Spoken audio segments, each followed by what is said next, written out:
이제 창세기 말씀이 이제 끝나고 오늘은 이제 7강 애굽으로 들어간 이스라엘, 그리고 이제 이스라엘의 그 가운데서 그 하나님이 역사하신 그 10가지 재앙과 유월절에 대해서 살펴보려고 합니다. 성경을 통해서 우리가 이제 보게 되는 것은 하나님은 정말로 어떤 그 개인뿐만 아니라 온 세상의 이 역사를 주관하시는 분이심을 보게 됩니다. 창세기에서 특히 하나님께서 이 요셉이 17살 되었을 때 그에게 꿈을 꾸게 하셨잖아요. 결국은 형들이 그에게 절을 하게 되고 또 부모님도 그렇게 될 것이라는 그런 꿈을 꾸게 하셨는데, 사실은 그 꿈대로 되나 보자 해가지고 그 꿈이 이루어지지 않게 하려고 죽이려고 했는데, 오히려 그것이 뭐냐면 그 꿈을 이루게 하는 그런 그 발단이 되는 것입니다. 참 너무 신기하고 놀랍지 않습니까? 정말 아무리 사람들이 이렇게 그것을 방해하려고 해도 하나님이 작정하신 그 뜻이 반드시 이루어지는 것을 보게 되고, 그 다음에 하나님께서는 또한 어떤 꿈은 보면 하나님이 예고하시는 그런 그 꿈이라는 것입니다. 모든 꿈이 그런 건 아닌데, 하나님이 이제 우리 사람을 지으셨고 이 꿈꾸는 것도 그냥 꾸는 것이 아니라 하나님이 이렇게 꾸게 하신 것을 볼 수 있고요. 대부분은 그냥 이렇게 어떤 경험 때문에 이제 꾸는 거지만, 하나님께서 어떤 그 미래에 될 일을 미리 예고하시는 그런 꿈이 있는 것입니다. 바로 왕이 꿈을 꿨는데 7년 풍년과 7년 흉년이 일어난다. 사실 이것을 어떻게 알 수 있겠습니까? 아무도 알 수 없는데 미리 얘기했습니다. 근데 그 꿈대로 이루어진다는 것은 사실은 뭡니까? 그 애굽 전체를 하나님이 통치하시는, 그 다음에 또 애굽뿐만 아니라 그 인근 일대가 다 이렇게 풍년이 일어나고 또 그 다음에 가물어지고, 사실 이 모든 것들이 하나님이 미리 말씀하셨고 그대로 되는 것을 통해서 계속적으로 하나님이 어떤 분인가, 야, 하나님은 정말 말씀하신 그대로 행하시는 거구나, 반드시 이루어지는 거구나, 이것을 통해서 뭡니까? 우리로 하여금 하나님은 참되시구나, 하나님 말씀 진짜구나. 그리고 놀라운 것은 뭡니까? 이 하나님 말씀을 그대로 받아들인 사람들은 영원한 생명을 얻게 되는 것입니다. 근데 신기하게도 뭡니까? 이 말씀을 믿지 않는 사람, 거부하는 사람, 그 사람은 효과가 없습니다. 왜요? 진짜 약은 언제 효과가 있다고요? 그냥 보고만 있으면, 아니면 머리로 믿고 있으면 그게 아니잖아요. 실제로 뭡니까? 이것이 고치는 약이라는 것을 인정하고 받아들이고 뭡니까? 그대로 그대로 이렇게 마이크를 제대로 안 켰네요.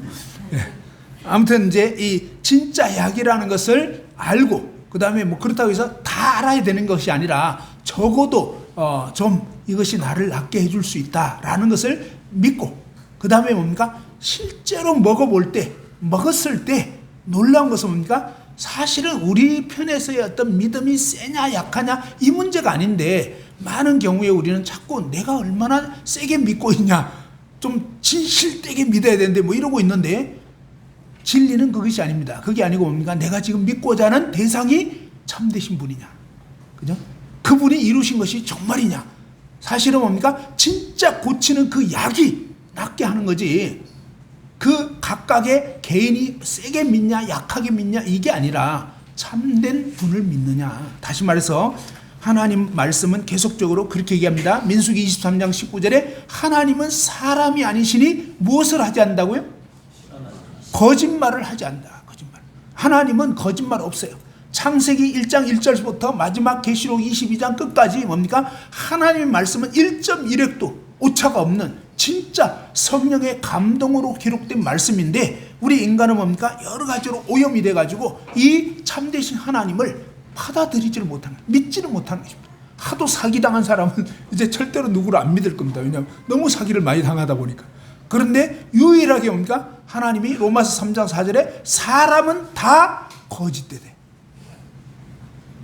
저와 여러분은 어때요? 좀 거짓되지 않기를 원하지만 살다 보면 좀 거짓됩니다. 그죠? 근데 하나님은 예외 없이 인간은 다 썩었다, 다 거짓되다. 그죠? 그런데 오직 하나님은 참되시다. 사실은 이 하나님 말씀은 진짜이고, 그 하나님 말씀을 우리가 그동안 이런 어떤 거짓된 생각 이런 것들을 내려놓고 하나님 그 말씀과 하나님 그분을 어린아이 같이 그냥 받아들이고 그 하나님이 하신 말씀을 믿고 그럴 때 뭡니까? 하나님은 그 말씀 그대로 행하시니까 그래서 이렇게 어린아이 같이 믿은 사람들은 구원받게 되는 거고 하나님 말씀을 의심하고 받아들이지 않는 사람은 안타깝게도 뭡니까? 하나님이 피할 길을 주셨지만 무시했기 때문에 스스로 화를 자초하게 되는 것입니다. 하나님의 참 마음은 뭡니까? 아무도 멸망하지 않고 이 하나님의 말씀을 정말로 알고 믿게 되기를 원하시는 것입니다. 오늘은 이렇게 세계 역사를 주관하시는 그 하나님의 역사하심을 살펴볼 것이고요. 하나님이 이 이집트에서 하나님이 10가지 재앙을 통해서 이제 이집트에서 바로의 노예가 되어 있었던 이 이스라엘을 건지시는 그런 과정 이런 것들을 보게 될 거고 하나님께서 이 유월절 사건을 통해서 어떤 역사를 이루셨는지를 이제 주로 살펴보도록 하겠습니다. 출애굽기 1장 이제 8절 한번 보시겠습니다. 한번 같이 읽어보죠. 출애굽기 1장 8절입니다. 시작. 요셉을 알지 못하는 새 왕이 일어나 애굽을 다스리더니 그죠? 이 요셉 때문에 어떻습니까? 이집트도 사실 망할 지경이었습니다. 그런데 망할 수밖에 없었는데 하나님께서 이 놀랍게 뭡니까? 요셉을 통해서 7년 풍년과 7년 흉년이 일어나는 거 이것을 대비하도록 했는데 그때 뭡니까? 이 하나님의 말씀을 듣고 그죠? 요셉을 통해서 이 말씀을 듣고 바로는 받아들인 것입니다. 그래서 이 전격적으로 요셉을 국무총리로 세웠습니다. 너보다 지혜 있는 자가 누가 있겠냐, 그죠? 그러면서 이 요셉이 이제 지시하는 대로 7년 동안 대비하게 됐고, 그 다음에 7년 흉년이 실제로 이제 일어나게 됐을 때, 그 인권 일대와 이제 전체적으로 힘들었을 때, 유일하게 뭡니까? 이 이집트는 그래도 양식이 있게 됐죠. 자, 이 일을 통해서 이집트는 정말 놀라운 그런 더욱더 강한 강대국으로 새롭게 되어진 것입니다. 이 요셉의 은총을 입었던 바로의 마음이 완전히 열려져서 이제 가나안 땅에 살고 있었던 이 요셉의 가족들, 그죠? 70여 명의 그 가족들이 이제 이 애굽 땅에 오게 됐을 때 가장 노른자 땅이 어디냐? 바로 이 나일강이 흐르는 그 비옥한 삼각주라고 있습니다. 그죠? 강이 흐르고 이러기 때문에 땅이 엄청 비옥합니다. 근데 그곳을 뭡니까? 노른자 땅, 고센이라는 지역을 그야말로 무상불화를 해준 것입니다. 감사하게도 하나님의 은혜로 제가 몇 년 전에 이집트에 갔습니다. 이집트에 실제로 가봤고 너무 놀라운 것이 이집트에 우리 같은 이런 진짜 믿는 그리스도인들의 모임이 무려 한 300여 개 정도가 있습니다. 너무 놀랍더라고요. 야, 그 이집트가요, 이 이슬람의 최고의 그 대학이라고 하는 알 아즈하르 대학, 한마디로 이슬람의 목사들을 길러내는, 이맘을 길러내는 그런 대학이, 가장 큰 대학이 이집트에 있습니다.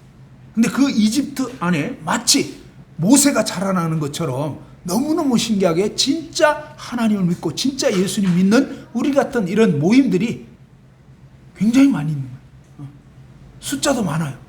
건물도 막 다 이렇게 웬만하면 자가 건물을 갖고 있는 그런 식으로.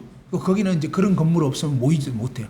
그런 어떤 이유는 있지만 어쨌든 정말 신기하고 놀랍게 확실하게 믿는 그런 분들이 있더라고요. 자, 아무튼 이 이집트에 하나님께서 뭡니까? 이 고센 지역에 이 이스라엘 백성들이 이제 살 수 있도록 하는데 70여 명에 불과했던 이들이 이제 350년이 지나면서 정말 엄청나게 많은, 거의 한 300만 명 정도 되는 그런 많은 인구로 이제 불어나게 된 것입니다. 그런데 8절에 보니까 요셉을 알지 못하는 새 왕이 일어났다. 이것은 사실은 뭡니까? 새로운 왕인데 새로운 왕조가 일어난 것입니다. 예전에 요셉의 그런 어떤 그 은총 이런 것을 알고 호의적이었던 그런 왕조가 아니라 이 역사에 보면 이제 18왕조라고 새로운 왕조가 일어나게 되면서 완전히 이제 그 정책이 확 바뀌어버리는 것입니다. 그러면서 그 왕조에서는 뭐냐면 이 이스라엘 백성들이 엄청나게 불안한 거 보고 위협을 느끼고 자칫하다면 우리나라를 이제 말아먹겠다 이런 생각이 들면서 그 왕이 오히려 이제는 탄압 정책을 쓰기 시작합니다. 하나님은 이 일을 통해서 뭘 하시느냐? 하나님은 이스라엘 백성들이 원래는 어디에 살기를 원하셨던 거죠? 어디로 부르셨던 거죠? 예, 바로 가나안 땅으로. 그런데 이 이집트에서 이제 한 뭐죠? 한 300년 넘게 뭐 흘러가고 이제 400년 가까이 이렇게 지나가니까 너무 이제 편한 거예요. 살기 좋고 막 이러니까 가나안 땅에 갈 마음이 있을까요, 없을까요? 없어요. 그래서 하나님은 역사를 주관하시고 하나님의 거룩한 뜻을 이루셔야 되기 때문에 가나안 땅에 이 백성이 가야 되는데 갈 마음이 없는 거예요. 그래서 하나님이 뭡니까? 어떻게 보면 이 악한 왕도 그냥 우연이 아닙니다. 하나님의 모든 이 섭리 가운데서 이 일들을 주관하십니다. 그런데 이 요셉을 알지 못하는 그 왕이 일어나서 탄압 정책을 쓰기 시작하니까 그때서야 이 이스라엘 백성들이 막 신음하면서 정말 하나님 살려주세요. 막 그러니까 강구를 하게 되죠. 자, 그러면서 이 이집트 왕은 어떻게 하게 되냐면 이스라엘의 남자 아이들 태어나면 다 죽이라. 막 그런 식으로 이제 명령을 내립니다. 15절에 보면 애굽 왕이 히브리 산파 십브라라 하는 사람과 부하라 하는 사람에게 말하여 이르되 너희는 히브리 여인을 위하여 해산을 도울 때 그 자리를 살펴서 아들이거든 그를 죽이고 딸이거든 살려두라. 이렇게 하면서 이제 이스라엘의 남자 아기들 태어나면 그냥 이 해산을 도울 때 아예 그냥 숨 못 쉬게 해가지고 죽여버리라고 합니다. 사실은 뭡니까? 이것은 어떻게 보면 하나님이 이 메시아를 이스라엘 민족을 통해서 메시아를 보내시려고 하는 그런 약속이 있는데 이 계획을 어떻게 보면 사탄 마귀가 이제 막 그것을 방해하려고 하는 그런 계략이라고 할 수가 있습니다. 하나님의 거룩한 뜻과 정반대가 되는 그런 일이 되는 거죠. 자, 이랬을 때 어떻게 해야 되느냐 하는 것입니다. 이 산파들의 태도를 보면 너무나 놀랍습니다. 17절에 한번 읽어보죠. 출애굽기 1장 17절 시작.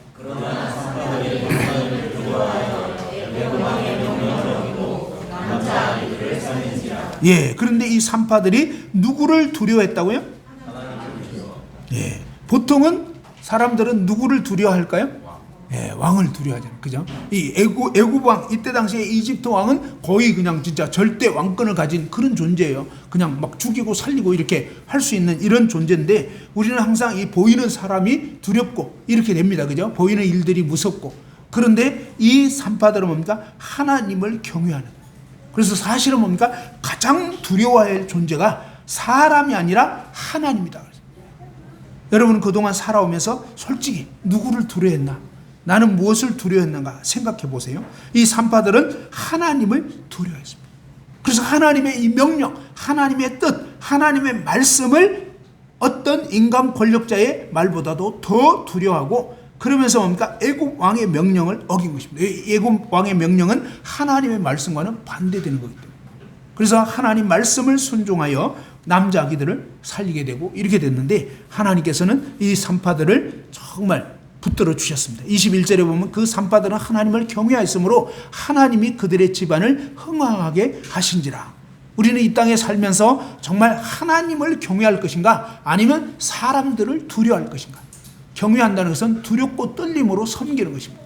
하나님은요, 하나님을 경외하는 하나님의 말씀을 정말 두렵고 이 말씀을 인하여 두렵고 떠는 자를 하나님은 존중하십니다. 우리의 남은 생애 동안 정말 이 산파들처럼 하나님을 경외하는 그런 삶을 살아야 할 것입니다. 이제 시간이 지나서 이 레위 부부가 있었는데 이 부부가 어느 날 아들을 낳았습니다. 근데 이 당시에는 이제 뭡니까? 이집트 왕은 군사들을 풀어가지고 남자 아기들 태어난 거 보면 아예 그냥 나일강에 빠뜨려서 죽이라고 이렇게 하는 시대가 돼버렸습니다. 이제 산파들 시켜가지고는 안 되는 거예요. 그래서 이제 직접 아예 그냥 그런 군사들을 풀어가지고 이런 시대였는데, 근데 이 레위 부부가 이 아들을 보고 정말 이 잘생긴 아들인 거를 생각했다 그랬습니다. 사실은 이것은 무슨 뜻이냐면 그냥 멋있게 잘생겼다 그런 뜻이 아니라 정말 뭔가 이 하나님의 뜻이 있다는 것을 감지한 것입니다.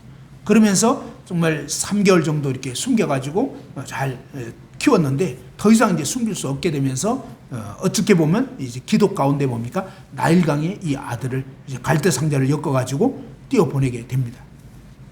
그런데 정말 하나님께서 놀랍게 뭡니까?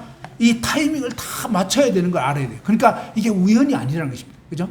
하나님이 어떻게 보면 이 요게벳, 그죠? 모세의 어머니가 요게벳인데 요게벳의 마음 가운데 정말 또 이 부부가 하나님께 기도할 때 하나님 정말 이 아이를 어떻게 할까요? 그죠? 이 아이를 하나님이 주신 거예요. 하나님 왜 주셨냐 이 말이죠. 그죠? 그러니까 세상의 시대 흐름에 따라서가 아니라 하나님이 정말 이 아이를 통해서 어떤 일을 이루기를 원하시는가 기도하고 하나님이 어떻게 할까요? 정말 이 죽을 수밖에 없는 이런 상황이지만 그랬을 때 하나님이 이 요셉의 마음에 뭡니까? 그런 갈대상자를 엮어서 아예 나일 강물에 이렇게 띄워 보내기를 그런 마음을 주셨던 것 같아요. 그렇게 해서 이제 띄워 보내는데 근데 마침 뭡니까? 이 바로의 공주가 이 나일강에 뭐 수영하러 그죠? 이 나오게 딱 이 타이밍 맞춰가지고 근데 왔는데 보니까 뭡니까? 갈대상자가 딱 이렇게 갈대에 걸려 있는 거 보고 야 얘들아 저거 뭐냐? 그러니까 딱 갖고 와서 뚜껑을 딱 열었는데 뭡니까? 이 남자 아기가 막 석 달 된 아기가 막 우니까 그 모습 보고 뭐예요? 이 모성의 그런 마음이 자극이 된 것 같아요. 그리고 분명히 알았어. 뭘 알았냐? 히브리인의 아이구나. 근데 아버지는 히브리인 남자 아기들은 어떻게 하라고요? 다 죽여라. 근데 뭡니까? 이 공주는 역사에 의하면요 무남 동녀, 그러니까 외동딸인데 엄청 성격이 강한 아버지 이겨먹는 그런 딸이었대요. 때로는 이것도 사용하시는 거죠. 그래가지고 뭡니까? 근데 아버지 명령이 그랬지만 그냥 얘는 오늘부터 내 아들 아예 그냥 입양시켜버린 거예요. 그러면서 뭡니까? 이 얘를 정말 너무 이렇게 막 긍휼한 마음이 들고 아 얘를 키워야 되겠다, 그냥 돌봐야 되겠다 이런 마음을 하나님이 주신 거죠. 그러면서 마침 이제 뭐죠? 그 누이가 미리암이 이제 공주한테 가가지고 혹시 유모가 필요하지 않을까요? 젖 먹일 이 아이를 돌볼 유모가 필요하지 않겠어요? 그러니까 필요하다. 그러니까는 재빨리 뭔가 친엄마 딱 데려와가지고 그러니까 이제 그때부터 뭔가 양육비 지원이 된 거예요. 오늘날 이렇게 애 낳으면 지금은 양육비 주죠. 예, 지자체에서 막 요즘에는 보니까 그냥 매달 이렇게 1년 동안인가 매달 100만 원씩 주더라고요.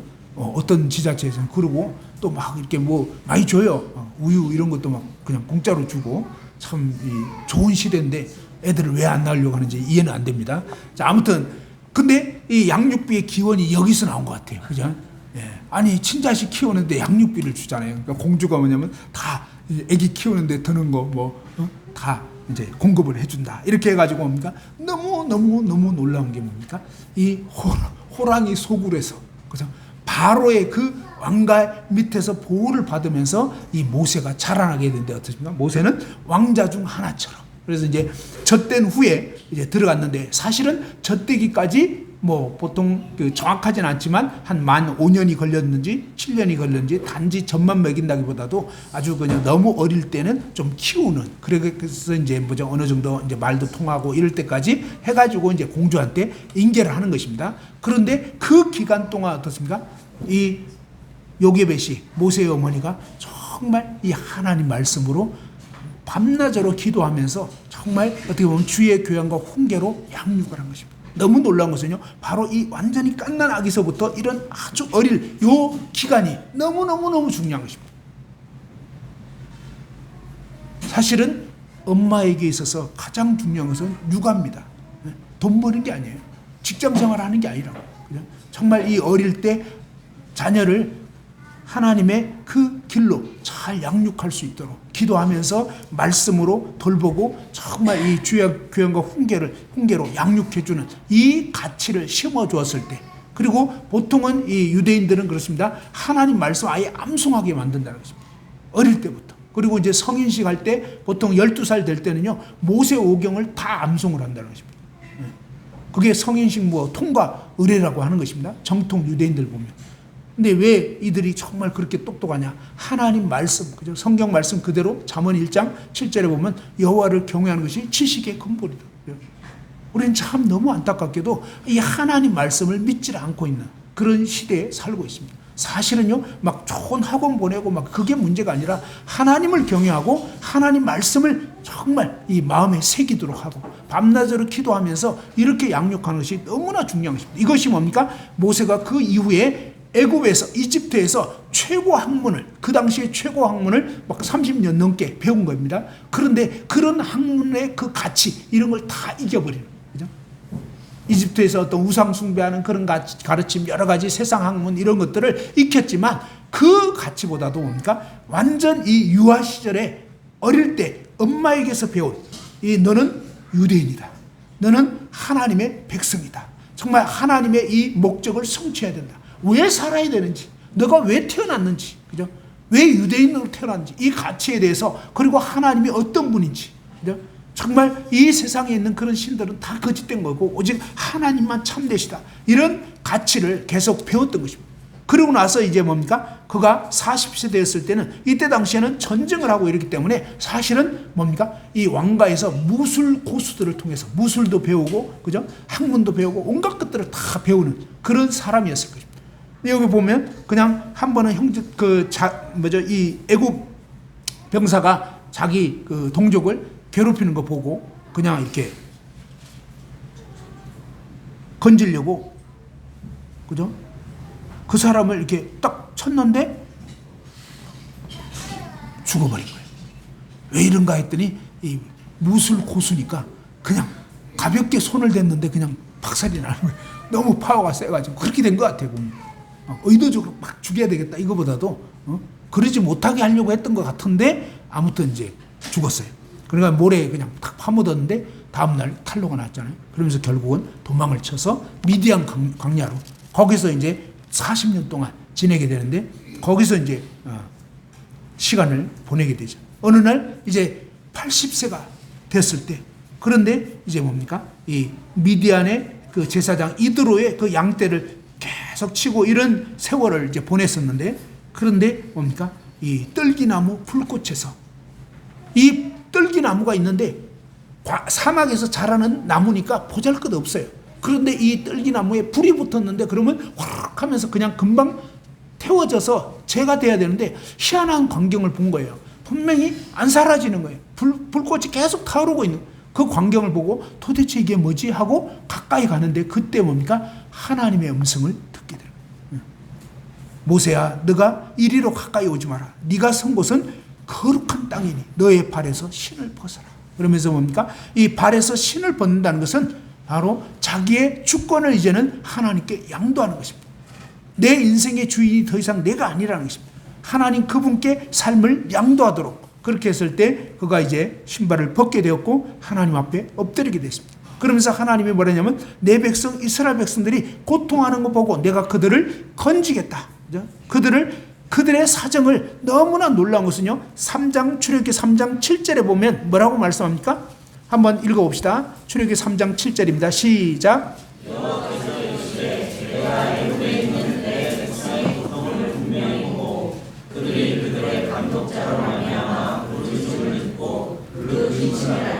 예, 자, 하나님은요 이 이스라엘 백성들의 그 고통을 분명히 보고 계셨다는 것입니다. 하나님은 우리의 삶의 모든 상황들을 보고 계십니다. 그 다음에 그들의 감독자로 말미암아 부르짖음을 듣고, 우리가 하나님께 부르짖을 때 하나님은 우리의 간구를 들으신다는 것입니다. 그리고 그 근심을 알고, 그죠? 하나님은 사실은 이스라엘 백성들의 그 모든 상황들을 낱낱이 알고 있었습니다. 하나님은 저와 여러분의 모든 사정을 알고 있다 하는 것입니다. 8절에 내가 내려가서, 하나님이 직접 내려가시겠다 그랬습니다. 그들을 애굽인의 손에서 건져내고 그들을 그 땅에서 인도하여 아름답고 광대한 땅, 젖과 꿀이 흐르는 땅, 곧 가나안 족속 하면서 이 가나안 땅으로 그들을 데려가겠다, 이렇게 말씀을 하셨습니다. 자, 하나님은 우리의 간구를 들으시고, 하나님은 이 이스라엘 백성들의 그 간구를 들으시고 하나님은 그들을 이제 건지시려고 하는데 직접 그렇게 하시겠다 했습니다. 그런데 하나님은 어떻게 역사하시냐면 바로 9절에 이제 가라 이렇게 말했습니다. 그리고 10절에 보면 이제 내가 너를 바로에게 보내요. 그러니까 하나님은요 어떻게 역사하시느냐, 하나님은 직접 역사하시는데 누구를 통해서? 예, 바로 준비된 사람을 통해서, 그죠? 하나님 마음에 합한 사람들을 통해서, 하나님은 저와 여러분을 통해서 역사하기를 원하십니다. 하나님은 우리 마음 가운데 감동하시고 어떤 일들을 하게 하실 때 그것은 내가 하는 것 같지만 하나님이 우리 마음을 감동하시는 거예요. 그때 우리가 주저하지 않고 하나님 그 뜻에 그냥 순종하고 나아갈 때 하나님 우리를 통해서 하나님 자신의 역사를 이루시는 것입니다. 10절에 보면 이제 내가 너를 바로에게 보내어 너에게 내 백성 이스라엘 자손을 애굽에서 인도하여 내게 하리라. 그러면서 하나님이 이제 이 모세를 보내겠다 그랬습니다. 그런데 모세가 어떻습니까? 40세 되었을 때 애굽의 학문을 배웠고요, 아주 그냥 초고단자가 됐습니다. 무술에 아주 정말 고단자가 됐고, 좀 너무너무 능력이 뛰어난, 아주 말도 잘하고, 그죠? 똑똑하고, 힘도 세고, 그렇게 해가지고 뭐든지 할 것 같고, 그러면서 뭡니까? 자기가 이 뭔가 학대받는 자기 동족, 그 동족을 건져보겠다고 나섰을 때는 뭡니까? 그냥 애국 병사를 죽이는 살인자가 되고, 건지기는커녕 도망자 신세가 되고, 그냥 안 되는 것입니다. 하나님은 우리가 하나님의 일을 내 힘과 내 능력으로, 내 잘남으로 하는 것은 별로 의미가 없는 것입니다. 그것은 오히려 건지는 것이 아니라 더 망쳐버리는 그런 식이 되는 것입니다. 그런데 이제 80세가 돼서 40년 동안 그냥 양치기로 이제 노인이 되어버렸습니다. 이제 아무것도 할 수 없는, 옛날에 배웠던 거 이제 다 까먹은 것 같아요. 어떻게 보면. 근데 자기가 자기를 봐도 힘도 쇠하였죠. 아무 이제 할 것도 없고, 말도 이제 다 까먹은 것 같아요. 그죠? 그러니까 막 어눌해져 버린 것 같아요. 그렇잖아요. 맨날 양떼들하고만 지내니 뭐 이게 말할 수가 없잖아요. 그죠? 이제는 아무 힘도 없고, 그죠? 스스로를 의지할 게 아무것도 없는 이런 상태가 됐을 때 하나님이 그를 부르십니다. 그래서 하나님은 우리 자신의 어떤 것으로가 아니라 하나님 그분의 역사로 살기를 원하시고, 그분의 능력이 나타나고 그분께 영광이 돌려지기를 원하는 것입니다. 그렇지만 이 모세는 자신을 보았을 때 도저히 저는 안 됩니다. 그냥 나는 이제 뭐 힘도 없고 능력도 없고 이러면서, 우리가 왜 하나님이 어떤 걸 하라고 할 때 주저하죠? 왜 주저하죠? 하나님이 부족할 것 같아서, 그죠? 하나님이 좀 힘이 딸릴 것 같아서 이겁니까? 그게 아니죠. 맨날 누구를 보죠? 네, 그죠? 교회에서 뭐 좀 해보라고, 그죠? 또 연대기 한번 전해보시죠, 그죠? 여러분이 예를 들면 이제 주변에 있는 분들에게 이 연대기 말씀 전해보세요, 이렇게 얘기를 하면 당장 뭡니까? 뭐라고 얘기하죠? 저는요 그냥 장세근진이 같이 않아가지고요 할 수가 없어요. 뭐 그렇게 하라는 게 아닙니다. 그죠? 무슨 얘기인지 알아요? 하나님이 모세를 보낼 때 모세가 이제 80세 돼가지고 말 더듬고 이렇게 뭐 옛날 같지 않다는 거, 하나님이 계산이 좀 부족해서 그걸 빠뜨렸네, 뭐 이겁니까? 아니에요. 하나님은 모세가 이제 옛날에 그렇게 유창했던 거 다 이제 그냥 말 더듬고 노인된 거 다 알아요. 그죠? 하나님 모르고 지금 얘기하는 게 아니라고요. 무슨 얘기냐면, 하나님은 우리에게 뭘 원하시냐면 내 자원, 내 능력, 내 힘, 이거 고려하라는 게 아니에요. 그게 아니고 하나님이 하겠다는 거예요. 그럼 우리에게 필요한 건 뭡니까? 하나님, 저는 정말 솔직히 떨리지만 그럼 하나님이 해주세요.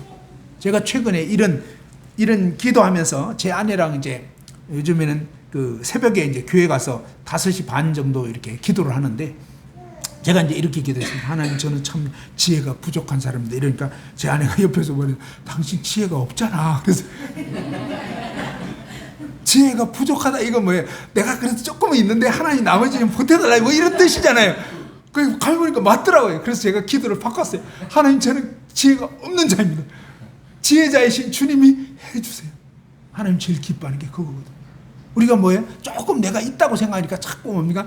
나머지 그냥 이렇게 좀 보태달라고 이러는데, 하나님 원하는 게 그게 아니에요. 그게 아니고 하나님 뭐예요? 너의 어떠함이 아니라 내가 너를 통해서 내 일을 이루겠다. 그러니까 너에게 필요한 건 뭐예요? 너는 나만 믿고 의지해. 저와 여러분이 진짜 그렇게만 한다면요, 사실은 우리가 뭐 말을 더듬고 지식이 좀 부족하고 이거는 아무 문제될 게 없어요. 우리에게 오직 필요한 건 뭐예요? 그분을 믿고 우리의 신발을 벗어드리는. 그래서 정말 그분이 시키면, 그분이 이끄신다면, 뭐 결과는 모르겠어요. 하나님이 우리 결과를 우리한테 책임지라는 게 아니에요. 그냥 그러니까 바로한테 가서 얘기하라는 거예요. 꿈쩍도 안 해? 그거 상관없어요. 그거를 하나님이 뭐 우리 보고 바로 설득하라는 게 아니에요. 그냥 너는 시키는 대로 얘기하라는 거예요. 그래서 우리에게 필요한 건 단순하게 알겠습니다. 알겠죠? 결과는 주님께 맡긴. 결과를 책임지라는 게 아니에요. 우리에게 뭐 시키는 대로 하라는 거예요. 그렇게 해서 이렇게 이제 모세를 이제 보내는데, 모세가 계속 뭐가 안 되고 뭐가 어떻고 막 했을 때 계속 하나님이 그러면 대책을 자꾸 세워주지는, 그래도 안 된다고 하니까 나중에 하나님이 화가 나셨어요. 야, 이 정도까지 할 거면 너 지금 이제 고집 부리는 거야. 그거 이제 그만해. 내가 다 대책 세워준다고 했잖아. 그러니까 그렇게 하니까 이제 결국은 알겠습니다 해가지고 이제 그랬는데, 바로한테 사실은 뭐 말이 쉽지, 그죠? 80대 노인이 이제 뭐 바로한테 가가지고 뭐 어떻게 하겠습니까, 그죠? 자칫하면 죽는 거예요. 그런데 이제 명령대로 순종을 했습니다. 자, 그러면서 5장에 보면 이러잖아요. 5장 1절에 그 후에 모세와 아론이 바로에게 가서 이르되, 이스라엘의 하나님 여호와께서 이렇게 말씀하시기를 내 백성을 보내라. 그러면 그들이 광야에서 내 앞에 절기를 지킬 것이니라 하셨나이다. 그러니까 2절에 바로가, 자 한번 같이 읽어보죠. 시작. 바로가 이르되 여호와가 누구이기에 내가 그의 목소리를 듣고 이스라엘을 보내느냐. 나는 여호와를 알지 못하니 이스라엘을 보내지 아니하리라. 예, 바로가 나는 하나님을 전혀 알지 못한다. 그러니까 무슨 그런 정말 말도 안 되는 소리냐 하면서 아주 신경도 안 쓰고 콧방귀도 끼지 않고 막 이렇게 돼버렸습니다. 자, 그랬을 때 정말 이렇게 낙담이 될 수가 있잖아요. 그래서 하나님은 뭐냐면 결과는 신경 쓰지 마라. 그리고 미리 얘기했어요. 바로가 절대로 그냥 안 보낼 거다. 그러면서 여러 가지 그런 재앙과 이적을 일으킨 후에야 결국은 보낼 거라. 그러니까 뭡니까? 결과는 정해져 있어요. 우리에게는 뭐가 필요하냐? 그냥 너는 결과 신경 쓰지 말고 내가 시키는 대로 해. 낙심하지 마. 원래 잘 안 될 거야. 그죠? 하나님이 보내신다고 일이 잘 되는 게 아니에요. 막 여러 가지 어려움들이 있는 거예요. 이 과정을 통해서 하나님 뭘 이루시고 있냐면요. 하나님은 그분의 역사를 이루는 거예요. 그리고 이 일을 통해서 뭡니까? 하나님이 그랬습니다. 바로를 통해서 하나님이 얼마나 놀라운 분인가를 온 세상 사람들이 알게 하겠다. 그런 뜻이 있었던 거예요. 바로가 너무 물렁했으면 하나님의 능력을 몇 가지 못 보여주시는 거예요. 알겠죠? 오히려 이 완강했던 것이 반대인 것입니다. 우리는 완강하니까, 그죠? 이 영혼이 너무 완강해. 그러니까 안 되겠어. 이렇게 생각할 수 있지만 반대라는 것입니다. 그것을 통해서 뭡니까? 하나님의 능력을 나타내시고 하나님의 영광을 드러내시고 이 과정을 통해서 뭡니까? 이스라엘 백성들이 야, 우리가 믿는 하나님은 진짜 우리끼리만 믿는 분이 아니라 이집트를, 그죠? 세계 최강대국 이집트를 완전히 그냥 들고 놔버리는, 이집트 왕을 움직여버리고 이집트 전 나라를 움직이는 그런 너무나 위대한 분이구나. 이거를 뭡니까? 이스라엘 백성들이 낱낱이 목도할 수 있도록 그런 뜻이 있었던 거예요. 그 다음에 뭡니까? 바로 이렇게 강팍했던 바로 왕도 하나님을 알게 하려고. 그리고 뭡니까? 이 이집트 백성들은 사실은 뭡니까? 이때 당시에 완전 우상숭배, 하나님 전혀 몰라요. 그걸 아셔야 돼요. 지금 오늘날 온 세상 사람들은 뭡니까? 하나님을 모르는 거예요. 이렇게 살면요, 그들은 영원한 지옥에 떨어지는 거예요. 너무너무 안타까운 거죠. 그죠? 어떤 종교를 믿어도 소용없어요. 하나님을 제대로 알고 하나님 보내신 자, 정말 이 구원자를 제대로 알고 믿는 그 길 외에는 없는 거거든요. 그래서 하나님 마음은 안타까운 거예요. 뭐냐? 그냥 잘 먹고 잘 살도록 내버두고, 그게 아니라는 것입니다. 그게 아니고 정말 하나님의 놀라운 이 역사를 보고 야, 이스라엘에 섬기는 하나님만 진짜 하나님 맞구나. 그럼 뭡니까? 우리가 지금까지 섬겨왔던 이건 뭐예요? 그 신들은 뭐예요? 다 가짜였던 거예요. 하나님 이것을 낱낱이 깨우쳐 주시려고 했던 것입니다. 그러면서 뭡니까? 10가지 재앙을 일으키게 되는 거예요. 그 10가지 재앙, 첫 번째가 뭡니까? 이 재앙들은 하나같이 뭡니까? 그 당시에 이집트 사람들이 섬기던 신들을 벌하는, 그리고 뭡니까? 그것이 가짜라는 거. 그리고 뭡니까? 이 모든 걸 주관하는 존재는 그 거짓 신들이 아니라 바로 여호와 하나님이라는 것을 낱낱이 깨닫게 하시려고 했던 것입니다. 그러면서 첫 번째 일어났던 재앙이 무엇이었습니까? 이 나일강을 핏물이 되게 하는, 출애굽기 7장 14절서부터 나오잖아요. 이 나일강을 핏물이 되게 하는 이 일은 뭐냐면, 그들은 이 나일강을 통해서 농사를 잘 짓고요, 먹고 사는 풍요롭게 살 수 있었습니다. 그러니까 그들은 어떻게 생각하냐면 나일강을 신으로 여겼던 거예요. 그래서 이 나일강을 정말 숭배하고 이러는데, 하나님께서 뭡니까? 이 나일강을 신으로 섬기는 그들에게 나일강이 신이 아니라 이 나일강도 하나님이 주관하고 있다.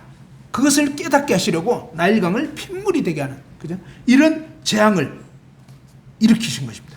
하피라고 하는 나일강의 수호신이 있는데 그 거짓 신을 섬기는 그것에 대해서 벌을 내리신 것입니다. 그리고 두 번째로는요, 개구리 재앙이 일어나는데 개구리를 신으로 섬긴다. 여러분 생각하면 어때요? 정말 이게 참 말도 안 되고 웃기는 그런 거지만 그들은 너무나 진지한 거예요. 왜 진지하냐? 이 개구리가 알을 한 번에 엄청나게 많이 낳아요. 그죠? 개구리가 뭐 알을 수천 개의 그런 알을 낳는다는 거예요. 그죠? 그렇게 이제 막 이 개구리가 알을 많이 낳으니까 그들은 뭡니까? 이 개구리를 신으로 섬기면 농사가 잘 된다. 이거 무슨 말인지 알겠죠? 그래 사업을 하면 사업이 잘 된다. 지금도 뭐예요? 이 사업하는 사람들이 그죠? 운송업 할 때 막 이런 데 보면 해운업 이런 데 보면 맨 처음에 막 무슨 그 진수식 하거나 처음에 할 때 뭡니까? 돼지머리 잘라가지고 고사 지내고 이러잖아요. 잘 되게 해달라고. 그러니까 그런 식인 거예요. 그러니까 그런 무슨 거짓된 것들을 숭배하고 그러고 있는 것입니다. 개구리를 신으로 섬기는데 하나님이 이 개구리가 막 온 집안에도 왕궁에도 그냥 막 이 개구리가 들끓도록 그들이 신을 섬기는 그것이 얼마나 아닌가를 깨닫게 하는 것입니다. 그리고 이제 그 또 이 기도하면 그죠? 지팡이를 들면 이렇게 막 개구리가 들끓었다가 그 다음에 뭡니까? 또 이제 지팡이를 들면 이 개구리가 다 이제 그 사라지는 그죠? 물러가는 이런 일들을 통해서 정말 하나님이 이 모든 걸 주관하는 걸 나타내 주는 것입니다. 그런데 여기까지는 이 두 번째까지는 뭡니까? 이 이집트의 술객들도 요술사, 마술사 이런 사람들이 흉내를 냈습니다. 흉내 내는 거는 딱 이렇게 지난주에도 이렇게 공원에 평촌 공원인데 그 공원에서 막 어떤 사람이 막 마술을 하는 거예요. 마술을. 그리고 막 칼자루 막 이렇게 하다가 막 사과를 이렇게 사과를 막 칼자루 던지면서 사과를 먹겠다고 막 이러는데 와 진짜 빠르게 잘하더라고요. 막 던지면서 사과 막 먹다가 막 던지고 막 이렇게 하는데 아무튼 그런 거 뭐 여러 가지 막 마술 쇼를 하는 것입니다. 엄청나게 연습해가지고 이렇게 속인다고 하는데 우리는 눈 부릅뜨고 봐도 잘 모르겠잖아요. 그러니까 이런 식으로 이 술객들은 밥 먹고 맨날 그것만 하니까 그죠? 깨구리 몇 마리 숨겨놓고 탁 그냥 이렇게 한다든지 그죠? 뭐 어떤 약품을 풀어가지고 흉내 내니까 어느 정도 통했습니다. 그런데 이 땅에 티끌을 탁 치니까 이제 이게 막 이로 바뀌는 거예요. 근데 이것은 할 수가 없어요. 더 이상 그걸 조작할 수가 없게 되버려요. 한마디로 뭡니까? 이 생명체가 되도록 하는 것은 하나님 외에는 못해요. 인간이 지금 아무리 발전했어도 생명을 만들 수는 없어요. 있던 생명 가지고 이 세포 가지고 장난은 쳐도 생명 자체를 만드는 건 하나님 외에는 못하는 거예요. 그러니까 이가 생기고 이런 일을 통해서 뭡니까? 이 애굽의 술사들도 요술사들도 이것은 하나님의 권능이라고. 이거는 하나님만 할 수 있다고. 이렇게 얘기했어도 이 바로의 마음은 완강했습니다. 네 번째로는 파리 재앙. 이 파리도 또 신으로 섬기고. 아무튼 별거를 다 신으로 섬기고 이랬습니다. 근데 그 부분에 대해서도 이제 하나님이 벌을 내리십니다. 파리떼가 막 들끓게 하고. 그리고 이제 다섯 번째로 보면 가축의 돌림병이 막 발병이 됐습니다. 그래서 이 출애굽 9장 3절에 보면 들에 있는 가축들에게 이 돌림병이 돌았습니다. 그런데 이스라엘의 고센 땅에 있는 이스라엘의 가축들은 한 마리도 안 죽는 거예요. 이제 이런 것을 또 뭡니까? 9장 7절에 한번 봅시다. 자, 9장 7절. 9장 7절 한번 읽어봅시다. 자,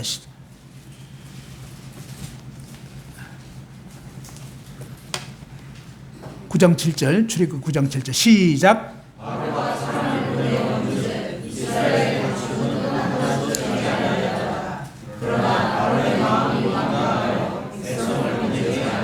예, 하나님이 모세를 통해서 애굽 땅의 고센 지역에서는 하나님이 이스라엘 가축은 하나도 죽지 않는다. 그죠?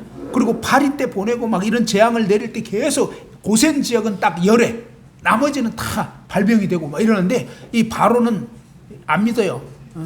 거짓말 이래가지고 사람을 보내가지고 확인하게 했는데 진짜 그렇게 돼. 그죠?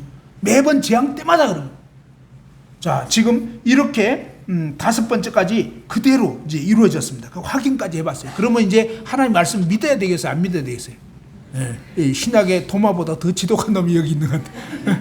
알겠죠? 자, 이렇게 확인까지 했으면 이거 진짜구나 믿어야 되잖아요. 한두 번도 아니고. 자, 그런데도 안 믿고. 자, 여섯 번째는 막 악성 종기가 돌게 하고, 이거는 뭡니까? 의술의 신을 막 또 숭배합니다. 이상한 그런 이모탭이라고 하는 이 의술의 신을 숭배하고 이러니까 그 의술을 주관하는 것도 하나님이지 그런 가짜 신 아니다. 그걸 보여준 거고. 일곱 번째는 어떠냐면 엄청난 우박을 이제 내리게 됩니다. 자, 아까 보면은요, 들에 있는 가축들이 죽었어요. 그러니까 집안에 있었던 그런 그 안 나간 가축들은 안 죽었어요. 그래서 아직도 이제 가축들이 좀 남겨져 있어요.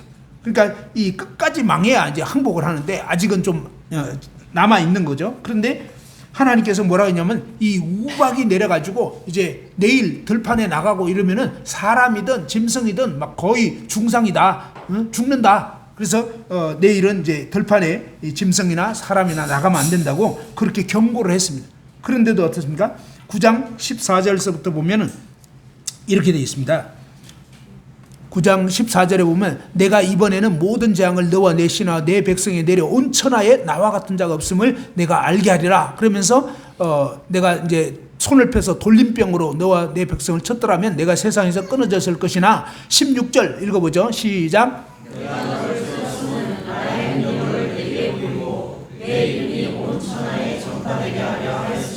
예, 그러면서 18절에 보면 내일 이맘때면 내가 무거운 우박을 내리리니, 그죠? 전무후무한 그런 우박을 내리겠다 하면서 이제 내 가축이나 덜에 있는 것을 다 모아서 바깥에 돌지 않도록 해라라고 경고를 해줬어요. 그런데 20절에 한번 읽어봅시다. 20절 21절 시작. 바로의 신하 중에 여호와의 말씀을 두려워하는 자들은 그 종들과 가축을 집으로 피하여 들였으나 여호와의 말씀을 마음에 두지 아니하는 사람은 그의 종들과 가축을 여기서 이제 중요한 것은 뭡니까? 이 하나님의 말씀을 마음에 둘 것이냐 안 둘 것이냐. 우리는 늘 말씀을 듣기도 하고 읽기도 하지만 중요한 것은 뭐죠? 이 말씀은 진짜라는 거예요. 그래서 이 말씀을 마음에 두어야 돼요. 그동안 말씀을 거부하고 내가 말씀을 무시하고 했던 그런 삶의 태도를 정말 자백하고 회개하고 하나님 말씀을 받아들여야 하는 것입니다. 이런 여러 번의 사건들을 통해서 계속 그대로 되는 걸 보면서 이제 선택이죠. 바로의 신하 중에 여호와의 말씀을 두려워하는 자들은 그 종들과 가축을 집으로 피하여 들였다. 그런데 이 여호와의 말씀을 마음에 두지 않는 사람은 여전히 뭡니까? 무시한 사람들은 그냥 그대로 그 짐승이나 종들이나 죽임을 당하고 중상을 당하고 이런 일들이 일어난 것입니다. 자, 이런 식으로 뭡니까? 하나님 말씀은 진짜라는 것입니다. 그리고 이제 8번째는 메뚜기 재앙, 그 다음에 9번째는 흑암의 재앙, 이런 걸 통해서 계속적으로 하나님이 그들이 섬겼던 그런 어떤 뭐 풍요의 신, 곡물의 신, 또 뭐 태양신 막 이런 거 숭배하고 이러는데 하나님이 뭡니까? 완전히 이 태양도 그냥 깜깜하게 가려지도록 뭐 그런 거 있잖아요. 뭐 개기일식이니 개기월식이니 해가지고 개기일식 이런 현상들이 막 일어나게 되고 이런 일들을 통해서 뭡니까? 그들은 태양을 신으로 숭배했는데 태양이 가려져 버려. 그러니까 막 엄청난 어떤 재앙이 온다 막 이런 거거든요. 미신을 믿는 이런 때이기 때문에 너무나 두려운 것입니다. 태양 신의 아들이 바로거든요. 바로란 뜻 자체가 태양 신의 아들 이런 뜻입니다. 그렇게 태양을 숭배하고 이랬는데 하나님이 그게 신이 아니고 내가 이 모든 걸 주관하고 있다는 걸 보여주고 그래도 말을 듣지 않을 때 이제 하나님이 맨 마지막 재앙, 이 장자 그 다음에 초태생을 죽이는 마지막 이 재앙을 통해서 하나님이 말씀하셨습니다. 이 재앙을 내리게 되면 바로가 이제는 항복하고 보내줄 거다. 놀라운 것은 뭔가 하나님 다 아시잖아요. 하나님은 바로가 언제 항복할지도 아세요. 그죠? 하나님은 뭡니까? 미래를 다 아시는 거예요. 그리고 너무 놀라운 것은요, 하나님의 진짜 본 마음은 뭡니까? 아무도 멸망치 않기를 원하는, 하나님 말씀이 진짜라는 거. 그 다음에 뭡니까? 왜 그냥 살고 있는 이들을 이렇게 괴롭히냐라고 생각할 수 있지만요, 이들은 그대로 살면 그냥 멸망입니다. 그래서 하나님은 하나님 자신을 알려주기 원하고 거짓에서 돌이키기를, 거짓 신을 숭배하는 데서 돌이켜서 참 하나님을 알고 참 생명을 얻고 하나님을 영화롭게 하는 그런 삶을 살기를 원하셨던 것입니다. 그래서 마지막 이 10번째 재앙은 뭡니까? 애굽 전역에, 이번에는 뭡니까? 고센 땅도 해당이 다 되는 것입니다. 9번째까지 재앙은요, 고센 지역은 여로에였습니다. 그런데 이 마지막 10번째 재앙은요, 고센에 살고 있는 이스라엘 백성도 다 해당되는 것입니다. 이스라엘 집의 큰아들, 그 다음에 짐승의 초태생 전부 다 죽는 것입니다. 이스라엘과 이집트 다 죽는, 이것은 뭡니까? 마지막 최후 심판을 나타내주는 그림자인 것입니다. 하나님 앞에서 모든 인생들이 하나님의 이 심판 앞에 멸망할 수밖에 없는 그것을 분명하게 보여주시고, 이 재앙에서 그런데 뭡니까? 구원받을 수 있는, 건진받을 수 있는 유일한 길을 알려준 것입니다. 그 유일한 길은 뭡니까? 흠없는 어린 양을 잡아서 그 양의 피를 각 사람이 살고 있는 집에 그 대문, 그죠? 문 임방과 좌우 설주, 그죠? 임방은 대문이 있으면요, 대문의 위쪽에 이 나무 딱 이렇게 대어놓은 거 있습니다. 그것을 임방이라고 한다는 것입니다. 상임방, 뭐 하임방 이렇게 얘기하고 좌우에 설주 이렇게 되어 있는데, 하나님께서는 뭡니까? 이 흠없는 어린 양, 흠이 있으면 안 돼요. 흠이 없다는 것은 아무런 죄가 없는 그런 존재여야 한다, 이런 뜻입니다. 그런데 우리 모든 인생들은 다 죄를 지었고 죄가 있는 존재예요. 그래서 어느 누구도 구원자가 될 수가 없어요. 오직 흠없는 어린 양만이 가능하다라는 걸 나타내 준 거고, 그 다음에 뭡니까? 그 양의 피를 흘렸다. 이것은 뭡니까? 양이 대신 심판을 받는다, 이런 뜻입니다. 그리고 그 심판받은 어린 양의 피를 사실은 뭡니까? 각 사람이 살고 있는 집 대문에 문 인방과 좌우 설주에 그 우슬초라는 식물로 양의 피를 적셔가지고 그 피를 이렇게 바르라는 것입니다. 인방에 바르고 그 다음에 좌우 설주에 바르고, 이러면 그 피 바른 것이 쭉 이렇게 흘러내리는 것입니다. 그러니까 사실 어떻게 보면 뭡니까? 이 마치 뭡니까? 이 피가 여기 위에 발려졌어요. 그 다음에 쭉 흘러내리고 좌우에, 그죠? 어떤 모양이 보여지고 있는, 하나님이 마치 지금 숨은 그림 찾기처럼, 그죠? 계속적으로 하나님이 점진적으로 하나님의 이 진리를 계속 나타내 주는 것입니다. 우리가 어떻게 멸망해서 건진받을 수 있는가? 이때 당시 사람들은 이렇게 그 흠없는 어린 양의 피를 발라가지고 그 밤에 발라놓은 집은 죽음의 천사가, 하나님의 천사가 쫙 지나가면서 피 바른 집은 넘어가는 것입니다.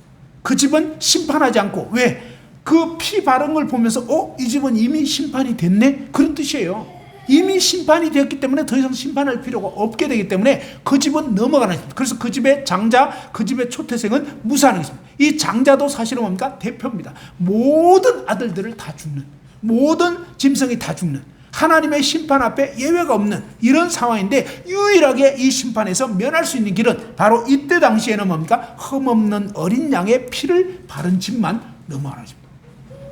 여러분에게는 정말 이 놀라운 그 피가 발려져 있냐, 이것입니다. 만일 그렇지 않다면 여러분 마지막 심판에서 멸망당할 수밖에 없다는 것입니다. 그래서 이것이 뭘 뜻하는지는 이제 이 연대기 성경 강좌를 끝까지 들어보면 그 피가 무엇으로 의미하는지, 왜 그 피를 바르면 사는 건지, 그죠? 이것을 알 수가 있습니다. 자, 이렇게 해서 뭡니까? 출애굽기 12장 12절 13절 한번 읽어봅시다. 출애굽기 12장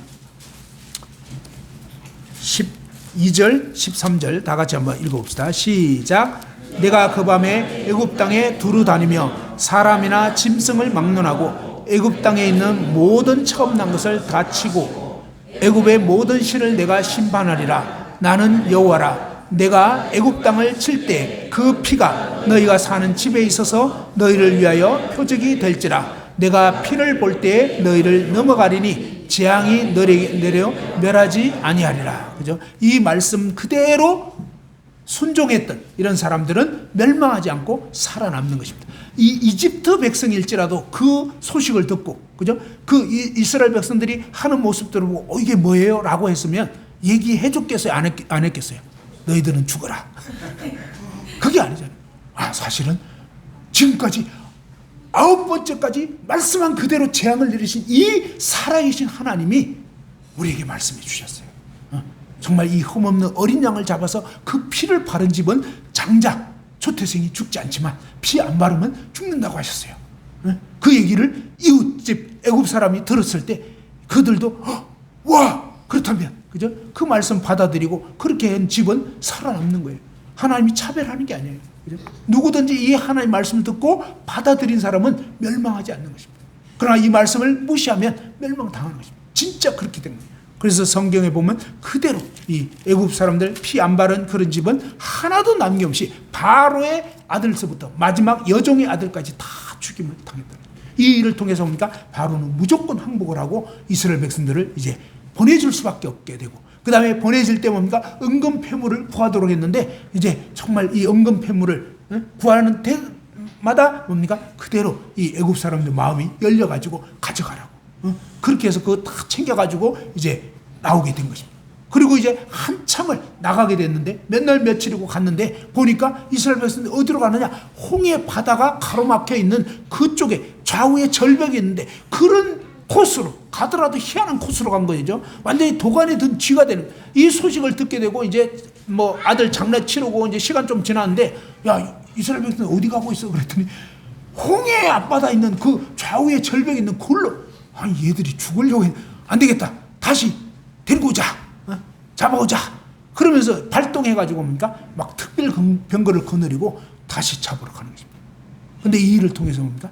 하나님께서는 계획을 하고 있었던 거예요. 바로의 마음이 이 일을 통해서 그 전에 뭡니까? 야, 정말 돌이키고 회개해야 되는데 안 되니까 뭡니까? 또 완강하게 이렇게 막 고집하면서 나아가다가 결국 뭡니까? 하나님이 이 이스라엘 백성들이 막 완전히 그냥 이 좌우의 절벽이고 뒤에서 군사들이 애국 군대가 추격하고 너무 무서우니까 막 또 부르짖으니까 그때 뭡니까? 이 모세에게 팔을, 그죠? 지팡이를 이 홍해 바다로 내밀으라. 그러니까 뭡니까? 이 바다를 하나님이 쫙 갈라주시고, 그리고 뭡니까? 이 갈라진 그 홍해 바다를 마른 땅으로 이스라엘 백성들이 지나가게 돼요.